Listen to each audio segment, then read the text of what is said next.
C'est tout un art de développer son influence sur les réseaux sociaux, que l'on utilise Facebook, Instagram, LinkedIn, Twitter, WhatsApp, YouTube, pour ne citer que les majeurs, et ce, quel que soit son domaine d'activité. Et la mécanique de l'influence sur les réseaux sociaux s'appuie sur 3 groupes d'utilisateurs. Le premier sont les leaders d'opinion, qui pèsent à peu près 1%. Le second sont les ambassadeurs des leaders d'opinion, qui représentent 9% de la population. Et le troisième public, les plus importants, 90%, sont les consommateurs. Ils sont relativement passifs, mais ils suivent ce qui se raconte par rapport à leur centre d'intérêt sur les réseaux sociaux. C'est le public cible de tout commerce. Les leaders d'opinion vont publier des contenus sous forme d'articles, d'images, d'infographies, de vidéos ou de podcasts.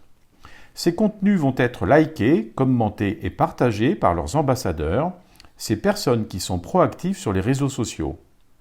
Ainsi, ces ambassadeurs donnent de la visibilité aux leaders d'opinion par le phénomène de viralité.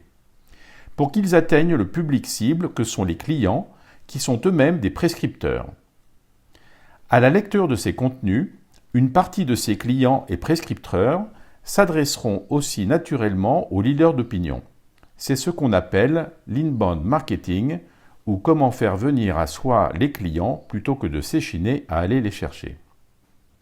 Maintenant, pour pouvoir publier ces contenus, que ce soit des articles, des infographies, des images, des vidéos ou des podcasts, il y a plusieurs façons de le faire. Et c'est ce que nous étudierons dans un autre tutoriel la semaine prochaine. Précision qui peut être utile, les chiffres que je vous ai indiqués dans ce tutoriel sont issus du livre « Le miroir brisé des réseaux sociaux ».